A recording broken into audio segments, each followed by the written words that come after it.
Bonsoir à toutes et à tous et bienvenue à cette nouvelle édition de Direct. Le président Abdel Fattah el-Sisi a inauguré hier le méga projet de pisciculture Al-Fayrouz dans le gouvernorat de Port Saïd. Il s'agit en fait d'un gigantesque projet et qui représente une valeur ajoutée considérable pour le développement de la zone économique du canal de Suez et la péninsule du Sinaï via la mise en place de nouvelles agglomérations industrielles et urbaine et la création de près de 10 000 emplois, que ce soit directs ou indirects. Ça sera donc notre sujet pour ce soir, mais on commence comme d'habitude le dimanche avec le bilan de l'activité, ou un compte rendu plutôt, de l'activité présidentielle au cours de la semaine qui s'est écoulée.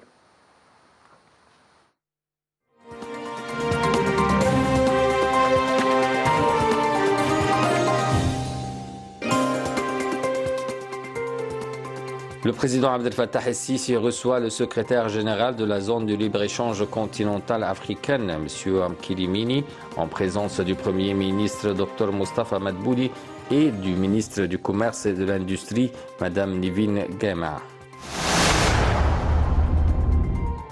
Le président el-Sisi assure le suivi du projet national de production des voitures électriques en Égypte et ordonne de fournir les facteurs de succès à tous les projets pour assurer la réalisation des objectifs fixés.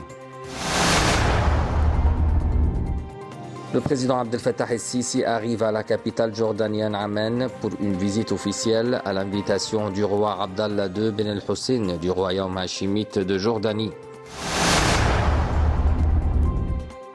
Le président Abdel Fattah el-Sisi s'entretient au palais Basman, à la capitale jordanienne Amman, avec Sa Majesté le roi Abdallah II Ben el-Hussein, roi de Jordanie.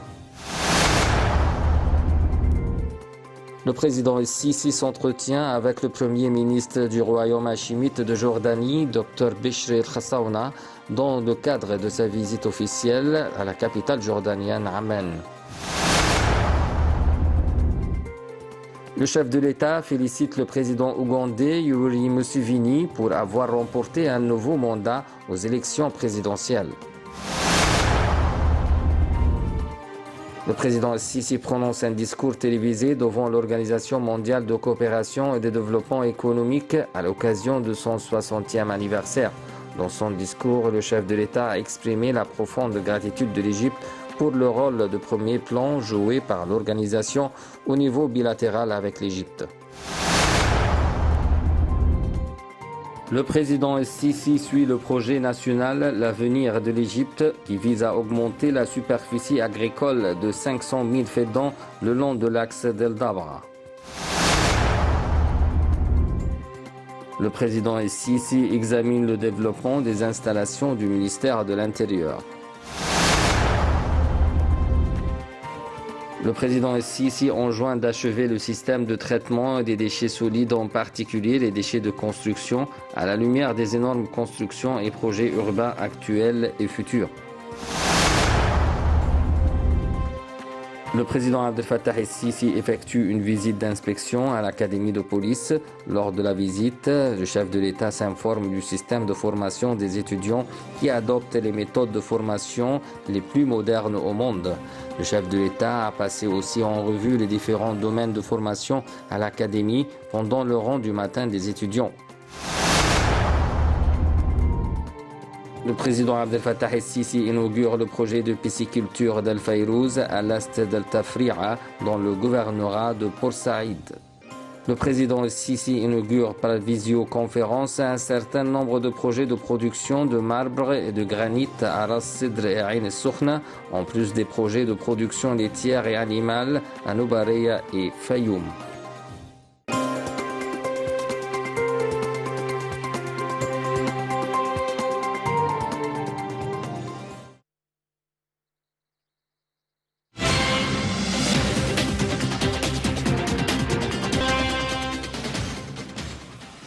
En 2017, le chef de l'État, le président Abdel Fattah el-Sisi, avait inauguré justement le projet de Birket Ghalioun au nord du gouvernorat de Kafr el-Sheikh.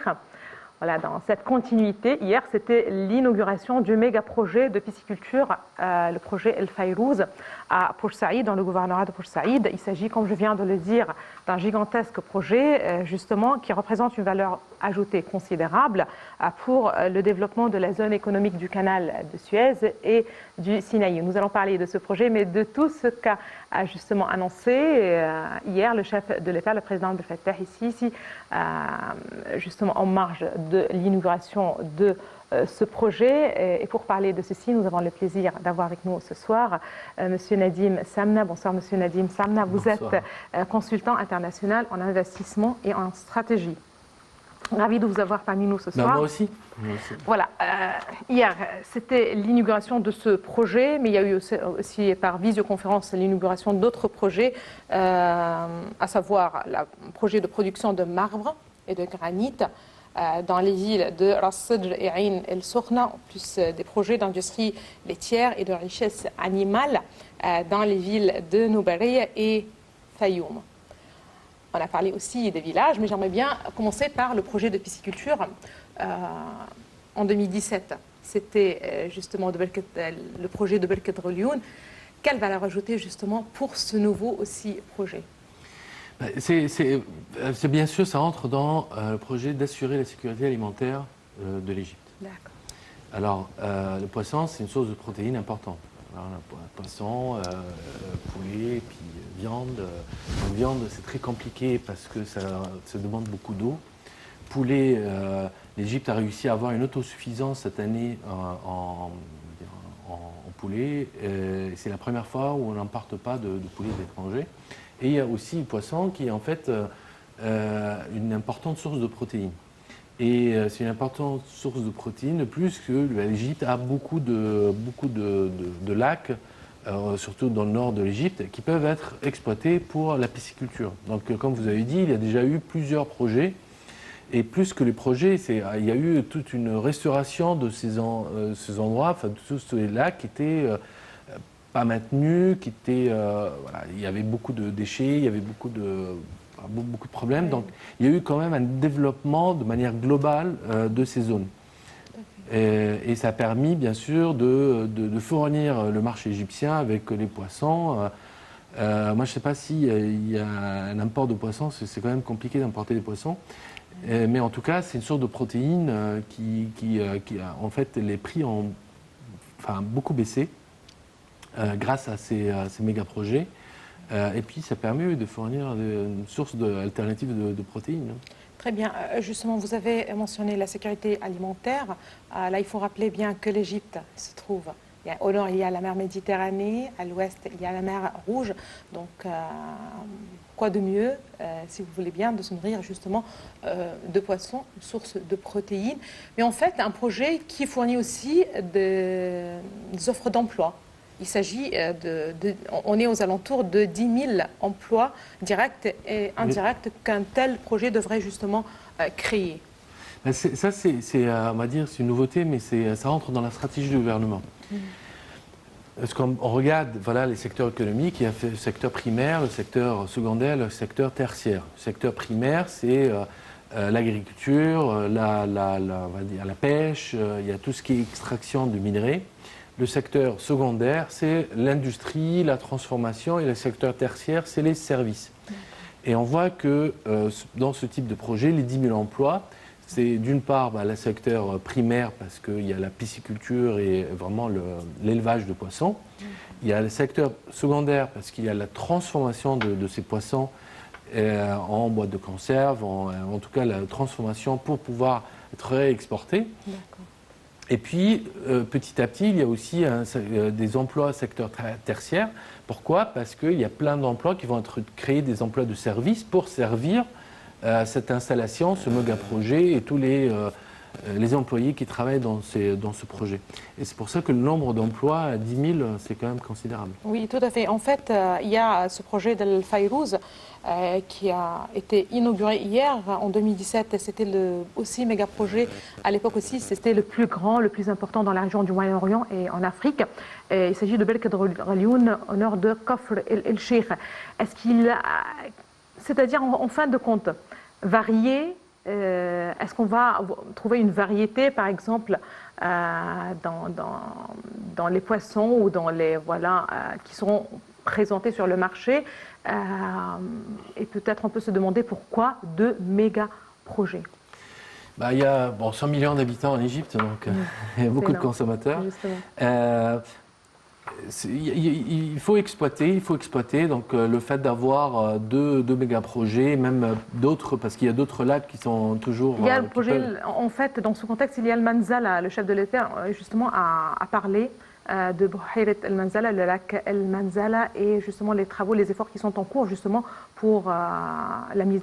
Je sais pas. Oui, l'exploitation de cette richesse. Cela, c'est une richesse, c'est une possibilité. Puis il faut voir que c'est aussi des experts égyptiens qui ont, on va dire, étudié à l'étranger, qui ont travaillé aussi à l'étranger. Donc ils ont amené un savoir-faire assez pointu, qui ont permis de développer ces projets sur une base scientifique très moderne, très élevée. Puis là, lorsqu'on a réussi un premier projet en 2017, et aujourd'hui on inaugure un autre projet, méga projet aussi, qui est plus grand. Donc on capitalise sur le savoir-faire qui a été développé lors du premier projet pour faire encore mieux. Et c'est pour ça qu'il y a la part de ce qu'on appelle la valeur ajoutée de ce projet, elle est encore plus importante. La part de transformation, la part de service, elle est plus importante.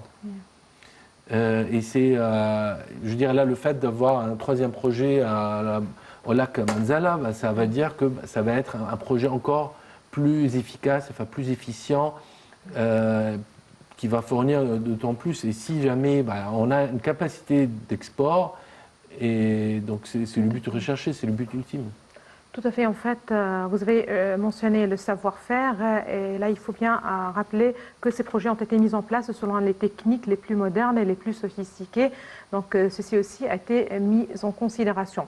Hier, c'était l'occasion aussi d'inaugurer par visioconférence d'autres projets de production de marbre et de granit dans les villes de Ras Sedr et de Ain Sorna, en plus de projets d'industrie laitière et de richesse animale dans les villes de Nobaréa et de Fayoum. Je rappelle que le président ici a souligné aussi l'importance de mobiliser tous les efforts de l'État et des citoyens pour changer en mieux la situation dans les villages égyptiens. Ça va être un point très fort aussi. Tout de suite, les détails avec Dalia Karam, et on continue juste après. Dans une intervention à l'inauguration du projet piscicole Al-Fayrouz dans le gouvernorat de Port Saïd, le président Abdel Fattah el-Sisi a affirmé que le projet de développement de 1500 villages s'étendra à tous les villages de la République. Le président a expliqué que ce projet visait à résoudre dans 3 ans tous les problèmes de la campagne égyptienne. Le chef de l'État s'est engagé à ce que les villages qui seront développés ne manquent de rien en matière d'assainissement, d'eau potable, de réseaux routiers, outre l'amélioration de la performance de toutes les installations publiques, notamment les écoles et les hôpitaux. Le projet de développement des villages égyptiens créera de nouveaux emplois, surtout pour les jeunes, a affirmé le président. Il a également souligné que les usines locales bénéficieront également de ce projet, affirmant que le gouvernement est soucieux d'aider les entreprises et les usines à développer leurs lignes de production et d'augmenter leurs capacités. Évoquant le secteur de l'électricité, le président a affirmé la capacité du secteur à couvrir les besoins de l'Égypte et des pays voisins, soulignant que le règlement des problèmes d'électricité s'était réalisé en 3 étapes: surmonter le problème, puis améliorer les performances du secteur et enfin travailler à la mise en place de stations de contrôle électronique et d'un réseau intelligent. En ce qui concerne le développement du réseau ferroviaire, le président a affirmé que l'État s'emploie à augmenter l'efficacité d'environ 10 000 km des chemins de fer, des gares, des installations civiles et des équipements, ajoutant avoir instruit au ministre des Transports de régler le problème des anciens trains d'ici fin 2021. Le président a expliqué qu'un budget énorme avait été alloué à l'achat de 1500 wagons de trains et 5 trains en provenance d'Espagne dans le but d'augmenter l'efficacité du secteur ferroviaire. 2000 km seront construits pour un coût de 350 milliards de livres égyptiennes. Un grand essor dans le domaine des transports, s'est félicité le président. Abordant le dossier de l'éducation, le président a noté que l'État s'était évertué à développer ce secteur en remédiant à tous les problèmes y afférents. L'État s'applique à optimiser les différents secteurs pour subvenir aux besoins des citoyens, a précisé le président, soulignant que la croissance démographique affecte tous les processus de production et de développement. Le chef de l'État a enfin loué les efforts considérables déployés par les entreprises égyptiennes pour achever le projet de développement du lac de Manzala, qui a coûté des milliards de livres égyptiennes, soulignant la nécessité de collaborer pour réaliser le succès du projet.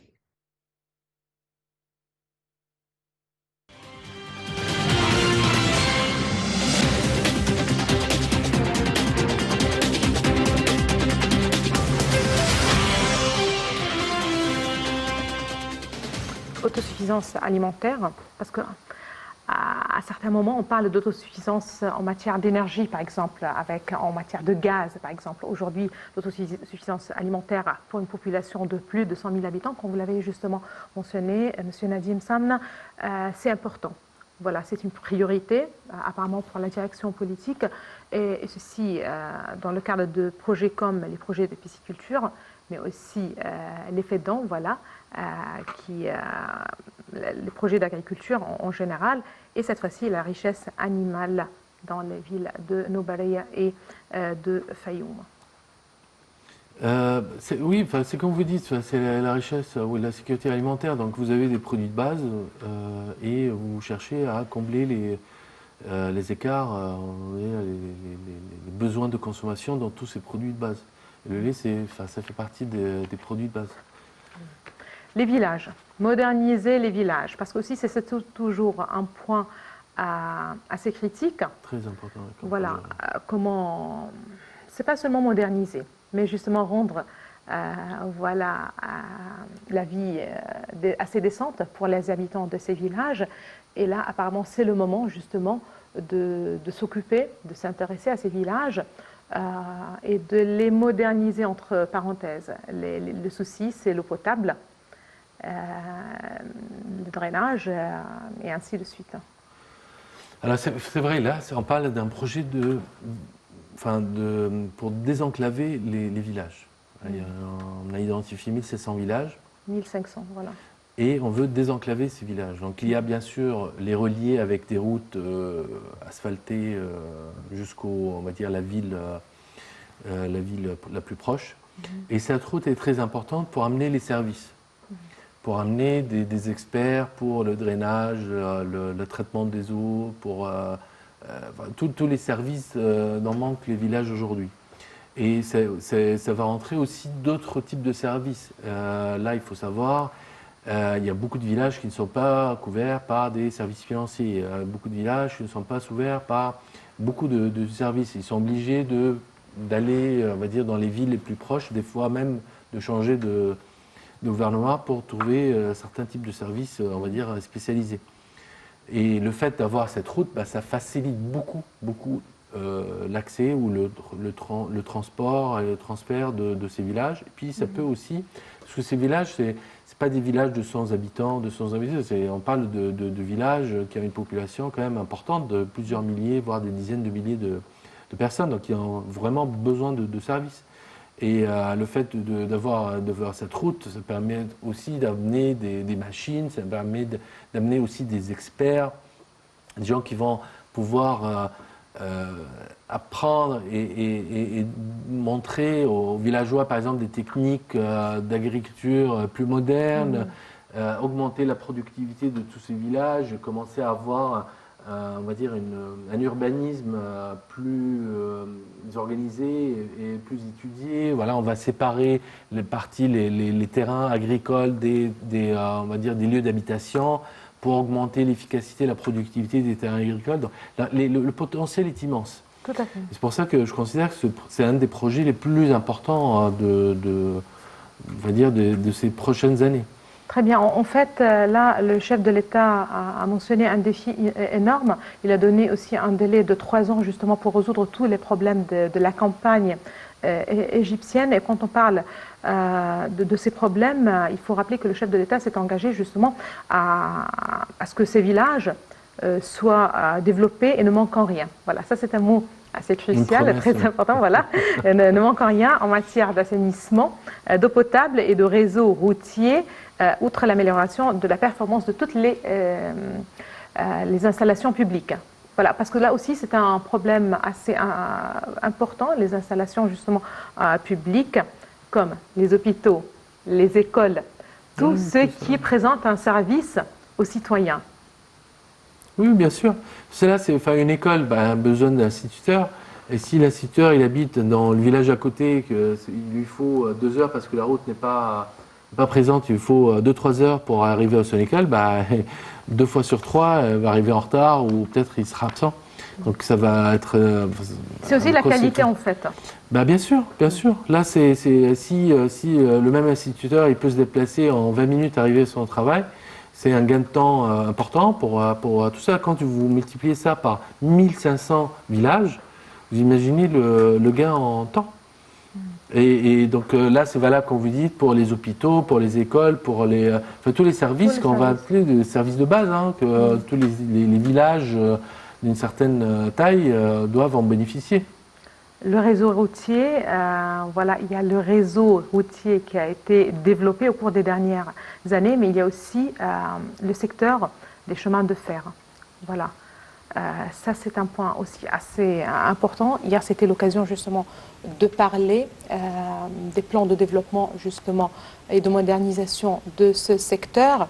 Le président a expliqué qu'un budget énorme avait été alloué pour l'achat de 1500 wagons justement de trains et 5 trains en provenance d'Espagne dans le but d'augmenter l'efficacité du secteur ferroviaire. Justement, 2000 km seront construits pour un coût de 350 milliards de livres égyptiens. Ça, c'est un coût aussi énorme. Un grand essor dans le domaine des transports.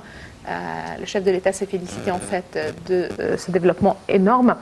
Il y a un point assez intéressant, il s'agit de lier les villes égyptiennes du nord au sud dans le cadre de ces chemins de fer. Et là, une nouveauté, c'est le délai, c'est-à-dire le temps que ce train doit faire justement pour passer du Caire jusqu'au Nord-Égypte. Oui, comme disent les Américains, le temps c'est de l'argent. Ah, oui. Donc, et les économistes aussi. Oui, bien sûr. Mais c'est vrai, il faut rentrer progressivement l'intérêt de la valeur du temps. Donc le fait de se déplacer du Caire jusqu'à Assouan en 4 heures, ça a une valeur de temps, pas juste pour les touristes, mais pour tous les Égyptiens qui vont pouvoir explorer tous les gouvernements de Haute-Égypte, par exemple, beaucoup plus rapidement qu'aujourd'hui, amener des services, amener des produits, puis aussi permettre des échanges entre les différents gouvernorats pour que les autres gouvernements en dehors du Caire puissent aussi suivre et rattraper le développement du Caire. Très bien.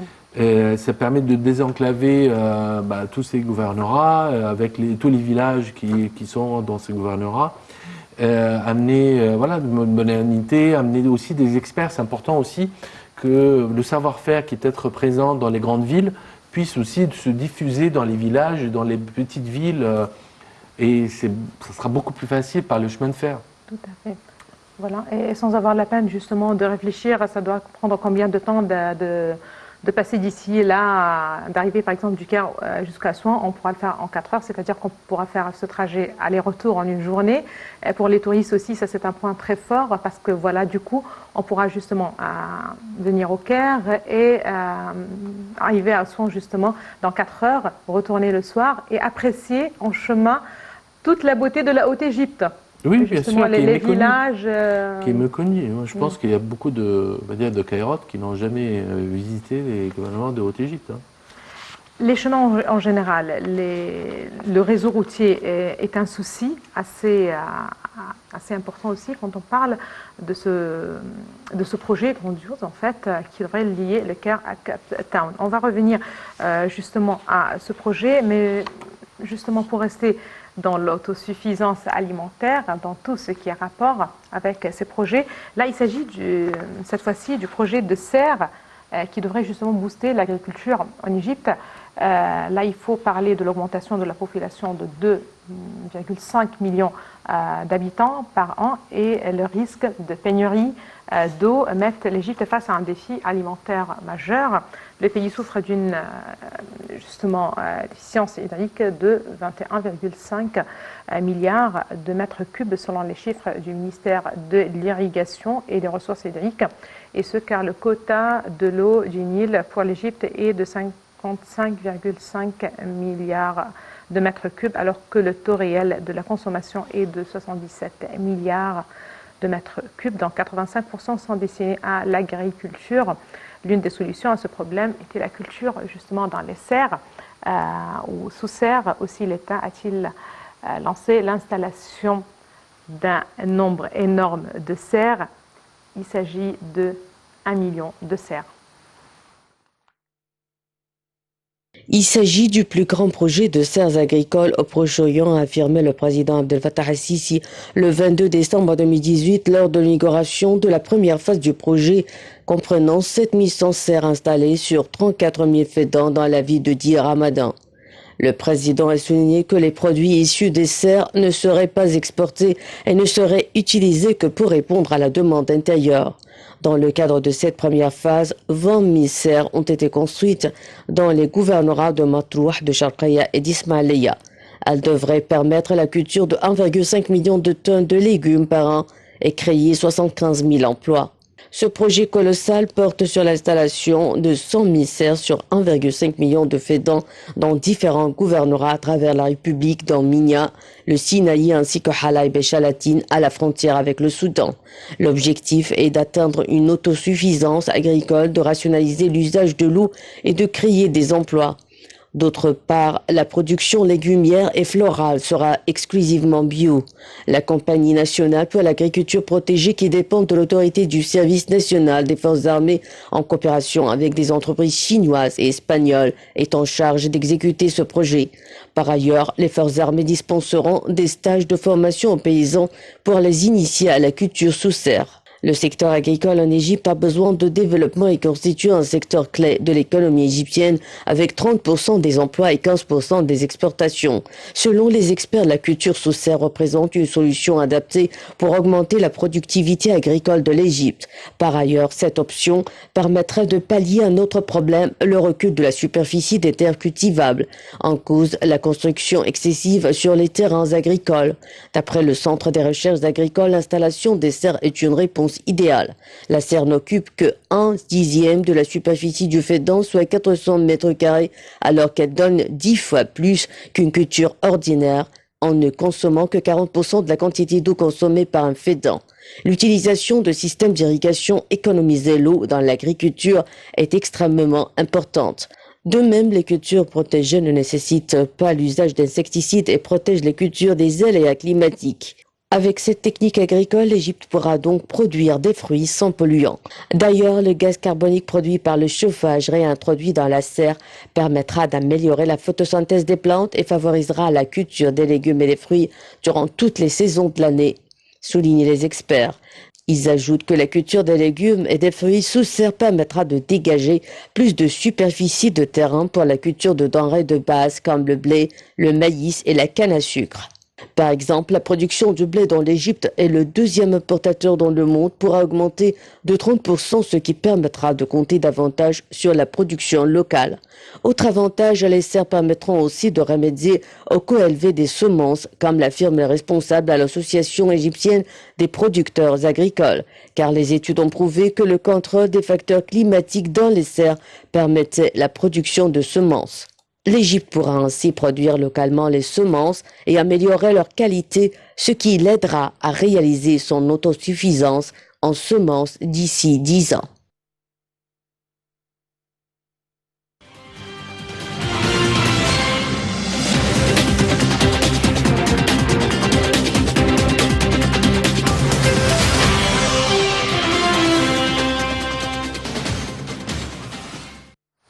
Voilà, un projet vraiment colossal, l'installation d'1 million de serres sur une superficie de 1,5 million de fédans. Voilà, encore une fois, un projet colossal dans des gouvernorats Quand on parle d'un gouvernorat que le Ménia, c'est bon, mais dans le Sinaï, ça c'est un défi. Halaïb et Chalatine, peut-être aussi, c'est un défi avec les problèmes voilà, que cette région a connus dans certaines années. Aujourd'hui, quand on parle de l'autosuffisance alimentaire, de fournir des emplois, mais aussi un point très important, justement quand il s'agit de l'eau. Bien sûr, ça, on voit là l'agriculture par les serres ça économise 60% des besoins de l'eau, avec une production beaucoup plus élevée que les méthodes d'irrigation traditionnelles. Avec la rationalisation de l'usage de l'eau en même temps. Oui, exactement. Donc c'est double bénéfice, là, on produit plus et on économise de l'eau. Sachant que voilà, 97% de la consommation de l'Égypte en eau, c'est pour l'agriculture. Retour donc au développement du réseau routier qui devrait justement faciliter le transport de tels produits. Oui, oui, exactement, bien sûr. C'est une certaine continuité là. Et là, c'est un point qu'on n'a pas mentionné lorsqu'on parlait des chemins de fer. Donc c'est vrai, et c'est une autre, on va dire, injustice par rapport aux régions qui sont un peu éloignées. C'est les produits, les coûts de transport est ajouté aux produits. Et du coup, ça arrive plus cher que. On va dire, là, est-ce que ça doit augmenter ou diminuer le coût de transport? Voilà, donc là, avec les chemins de fer et les routes, ça permet de baisser le coût des produits pour l'ensemble des Égyptiens. Et avoir des produits à des prix modérés tout au long de l'année. Est-ce que c'est correct? Bien sûr, parce qu'on peut maîtriser plus on va dire, tout ce qui est variation climatique à travers les serres. Bien sûr, c'est très moderne.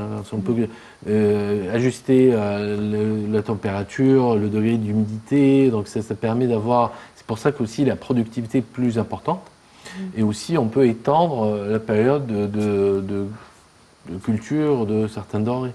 Et justement, cultiver dans des serres ou avoir des produits agricoles dans des serres, ça c'est pas une nouveauté. La plupart des pays du monde ont recours à ces méthodes. Est-ce que c'est correct? Bien sûr. Non, mais la culture par les serres, ça existe en Égypte depuis très longtemps. Mais c'était confiné à des produits, on va dire, forte valeur ajoutée. Certains fruits, et puis même dans le reportage, ils ont dit là, ça ne sera pas destiné à l'export, c'est vraiment pour le marché égyptien, parce que souvent les investisseurs qui investissaient dans des serres pour produire des fruits, et pour on va dire, récupérer leur investissement, ils devaient exporter. Donc ils avaient des produits destinés à l'export. Alors que là, avec 1 million de serres, c'est vraiment pour servir le marché égyptien. Alors s'il y a de l'export, tant mieux. Là aujourd'hui, l'Égypte est devenu le premier exportateur au monde des oranges, un des premiers exportateurs, je crois le premier en date, les fraises, les raisins. Enfin, il y a beaucoup de denrées où l'Égypte arrive à avoir une place importante. Ça, c'est un point assez intéressant aussi et important à soulever. Est-ce que les produits qui seront cultivés sous serre, est-ce que ce sont les mêmes produits destinés à l'exportation ou seront simplement justement pour le marché, destiné au marché local? Ça, c'est la première question. Une deuxième question aussi concerne la qualité de ces produits cultivés sous serre. Voilà, est-ce que ça sera la même qualité ou pas? C'est-à-dire, est-ce qu'on va aussi avoir, je ne sais pas quel produit ou quel légume ou fruit on va cultiver sous serre, mais en général, vous avez déjà donné l'exemple de tomates.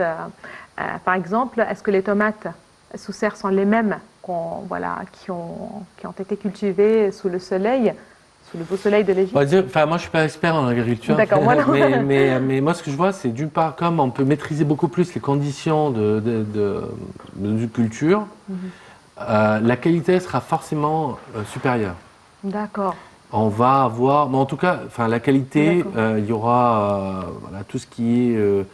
Parce que c'est maîtrisé. Voilà, c'est maîtrisé, puis c'est scientifique. Les méthodes traditionnelles ont jeté les graines, et puis on irriguait avec beaucoup d'eau, et puis on attendait. Après, des fois, on avait des problèmes, il y avait quand même des insectes, ou en tout cas on pouvait perdre la culture d'une année comme ça. Alors que sous serre, comme il y a un suivi, comme il y a une maîtrise des conditions climatiques, eh bien, on a beaucoup moins de problèmes.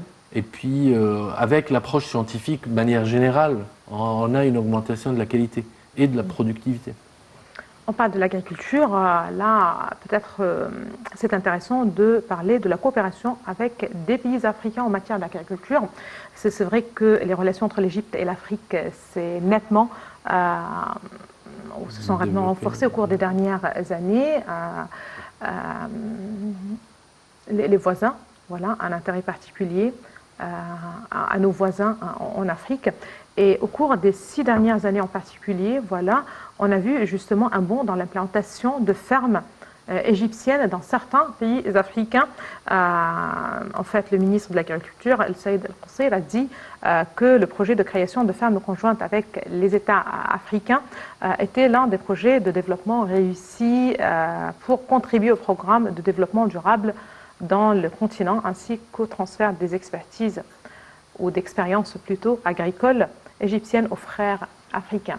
Ça rentre certainement dans le cadre du renforcement des relations avec ces pays africains. Il faut rappeler que cette coopération couvre plusieurs domaines, la santé, l'enseignement ou l'éducation, l'électricité, et on a parlé d'un projet ambitieux de lier l'Égypte avec l'Afrique du Sud via justement un réseau routier. Exactement, donc, il y a vraiment beaucoup d'axes de coopération. Donc il y a, l'Égypte est considérée comme une des premières économies en Afrique, un des pays les plus développés en Afrique, donc c'est normal que l'Égypte joue son rôle de locomotive ou de leader vis-à-vis des voisins africains. On vit quand même dans le même continent. Il y a la complémentarité entre l'Égypte et les autres pays africains. Donc le développement de l'Égypte permet aussi de partager le savoir-faire acquis par les Égyptiens et le transférer, ou en tout cas aider les autres pays africains à se développer aussi et à rattraper leur retard. Et voilà, l'Égypte, c'est un pays où la pluie est très faible, où il y a un manque chronique d'eau. Et le fait d'exploiter, on va dire, la richesse de l'eau dans les autres pays africains, notamment au niveau, oui, enfin, beaucoup de pays ont beaucoup moins de problèmes d'eau. Et en fait, ils ont trop d'eau, ils n'arrivent pas à l'exploiter. Il y a des barrages qu'il faut construire. Là, on a vu au Soudan, par exemple, l'année dernière, quand il y a eu un surplus de pluie, ce qui s'est passé. Donc le Soudan a besoin d'un savoir-faire égyptien pour maîtriser cet excès d'eau. Et en contrepartie, l'Égypte profite de cette eau pour exploiter sur place. Et ça revient en fait moins cher d'exploiter sur place et créer, comme vous dites là, des fermes dans les pays africains que de transporter l'eau jusqu'à l'Égypte pour exploiter les terres. Mais il y a aussi le transfert de l'expérience égyptienne justement dans ce domaine. Dans tous les domaines, oui. Voilà, justement aux frères africains. Mais il y a aussi une autre priorité, c'est que ces projets rentrent dans le cadre du développement durable. Voilà l'un des projets justement futurs du continent africain, à savoir justement réaliser le développement durable et le plan du développement durable en Afrique 2063. Je vous invite tout de suite, et vous, chers téléspectateurs, à suivre un commentaire sur ce sujet.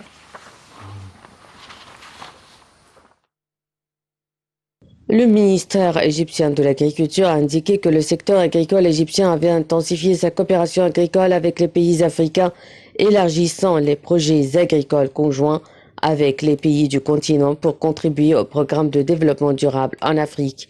Les 6 dernières années ont connu un bond dans l'implantation de fermes égyptiennes en Afrique, a déclaré le ministre de l'Agriculture. Il a dit que l'agriculture égyptienne avait connu un essor sans précédent au niveau local au cours des 6 dernières années sous le président Abdel Fattah el-Sisi, indiquant que l'Égypte avait également réussi à approfondir la coopération agricole avec les pays africains et à récupérer son rôle pionnier, en particulier pendant sa présidence de l'Union l'Union africaine, pendant laquelle elle s'est attaquée aux problèmes de l'Afrique et a cherché à les résoudre. Le projet de création de fermes conjointes avec les États africains était l'un des projets de développement réussis pour contribuer au programme de développement durable dans le continent ainsi qu'au transfert des expériences agricoles égyptiennes aux frères africains. L'objectif de ces fermes binationales est de promouvoir la plantation de légumes et d'autres cultures dédiées à l'alimentation et à la consommation humaine, ainsi que d'obtenir du fourrage. De plus, selon le ministre de l'Agriculture, ces sites cherchent à devenir une sorte de laboratoire pour mener des recherches conjointes dans ce domaine afin de soutenir le développement économique des nations d'Afrique, un continent frappé par des fléaux tels que la malnutrition et la sécheresse. Il a ajouté que les fermes égyptiennes en Ouganda, en Zambie, au Congo, au Togo, au Mali, à Zanzibar et au Niger sont déjà opérationnelles et que d'autres fermes étaient en cours d'exécution en Algérie ainsi qu'en Érythrée. Selon le ministère de l'Agriculture, plusieurs mémorandums d'entente ont été signés pour parachever les procédures exécutives pour la création de fermes en Tanzanie, au Malawi, au Zimbabwe et au Soudan du Sud.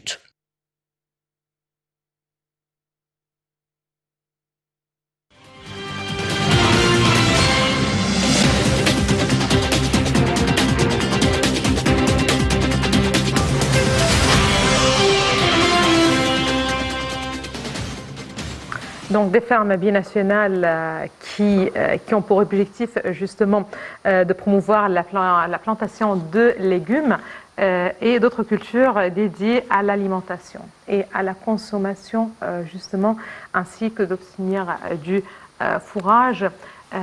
Est-ce que le continent africain a aujourd'hui besoin justement de cette coopération, de cette union pour faire face à des défis dont la sécurité alimentaire?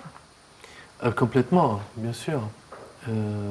Donc le continent africain a la croissance démographique la plus importante au monde. Très rapidement, ça va devenir le continent le plus populeux, enfin, là où il y a le plus de population. En tout cas, la croissance, elle est réelle, elle est forte. Et c'est certain, en termes de croissance démographique, l'Afrique, c'est le continent qui a le plus de croissance démographique.